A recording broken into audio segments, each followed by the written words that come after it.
আপনারা জানবেন যখন বিএনপি জামাত রাজপথে ছিল না, সেই সময় প্রায় সময় ঢাকা বিশ্ববিদ্যালয়ে ভারতীয় আগ্রাসন বিরোধী আন্দোলন করত। এই আন্দোলনকারী তরুণরা কিন্তু মুসলিম জাতীয়তাবাদে বিশ্বাসী ছিল। নাসিরউদ্দিন পাটোয়ারি আপনার 1 মাসেরও বেশি সময় ধরে কিন্তু ঢাকা বিশ্ববিদ্যালয়ের সীমান্ত হত্যার বিরুদ্ধে আন্দোলন করছে। এহসান ভাই, আপনি এখনকার সময়ে বেশ একজন আলোচিত মানুষ।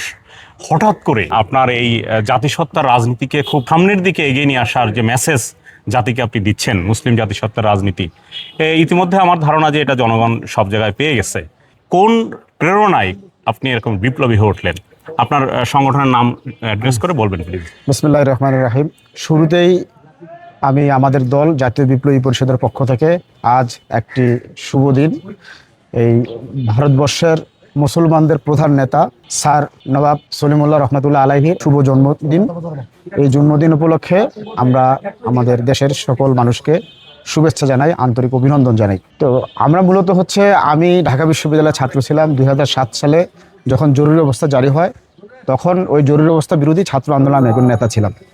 তারপর থেকে আপনার এই 2008 সালে যখন আওয়ামী লীগ ক্ষমতায় আসলো, 8 সালের 29 ডিসেম্বর নির্বাচনের মধ্য দিয়ে, তো এর মধ্যে 16 বছর আমরা যেটা দেখেছি বাংলাদেশে, যে আপনার তৎকালীন বিরোধী দল বিএনপি এবং জামায়াত ইসলামীর নেতৃত্বে একজন আন্দোলন হয়েছে। সে আন্দোলনে আমরা খেয়াল করলাম যে আওয়ামী লীগের যে স্বৈরাচারী শাসন, ফ্যাসিবাদী শাসন, সেটি 71-এর পরে ছিল মাত্র 3.5 বছর।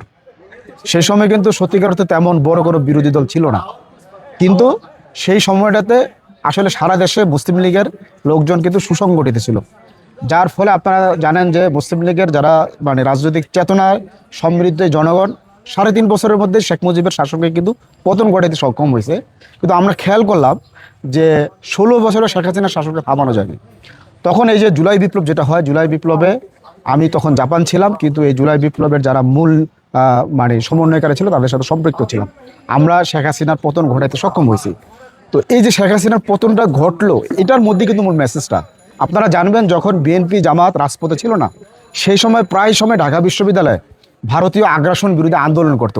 যারা আন্দোলন করেছে এই 18 সাল থেকে, তারাই কিন্তু মূলত 24শে জুলাইতে শেখ হাসিনার পতন ঘটাইছে।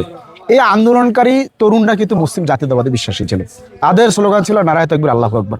এবং তারা এই খেয়াল করে দেখবেন, বাংলাদেশের শেখ হাসিনার শেষ 5 বছর তরুণদের মধ্যে কায়েদে আজম মোহাম্মদ আলী জিন্নাহ থেকে শুরু করে মুসলিম জাতীয়তাবাদের যারা আইকন ছিল, তাদের কিন্তু ভূমিকা নিয়ে নতুন করে আলাপ শুরু হয়েছে, যে তারা কিভাবে আমাদের জাতিকে একটা রাষ্ট্র দিল, কিভাবে আমরা ভারত থেকে মুক্তি পেলাম, গরু খাওয়ার স্বাধীনতা পেলাম। এবং এই যে গরু খাওয়ার যে প্রশ্ন, এটা কিন্তু একটা বড় কালচারের প্রশ্ন হিসেবে হাজির হয়েছে। এবং আপনারা খেয়াল করতে এখন বর্তমানে যে আলোচিত নেতা এই যে নাসিরউদ্দিন পাটোয়ারি আপনার 1 মাসেরও বেশি সময় ধরে কিন্তু ঢাকা বিশ্ববিদ্যালয়ের সীমান্ত হত্যার বিরুদ্ধে আন্দোলন করছে।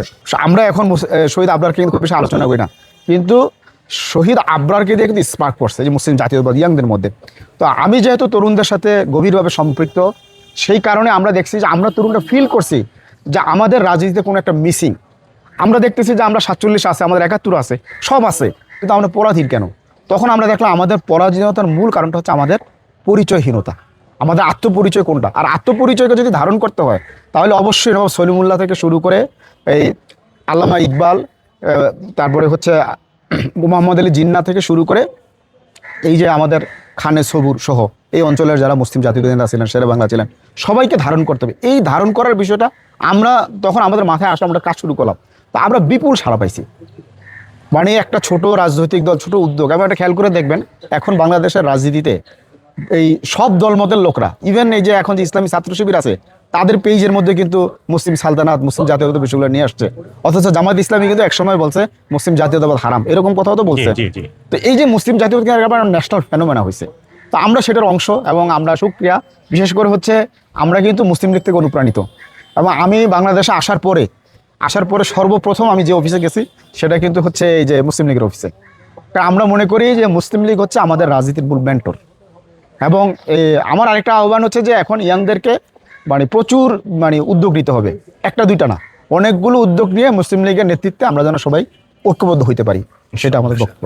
আমাদের দরকার 100 এহসান খামেনি, 1000 কাজী আবুল খায়ের, 1000 জাতিসত্তার লক্ষ লক্ষ প্রত্যেকটা সেক্টরে যেন আমরা, প্রত্যেকটা জায়গায় যেন আমরা আমাদের এই মেসেজ পৌঁছে দিতে পারি। এবং সম্মিলিতভাবে হিন্দুত্ববাদের যে উন্মাদনা চলছে আমাদের সীমান্তের ওপারে এবং সীমান্তের এদিকে চলে আসছে, এটিকে ঠেকানোর জন্য।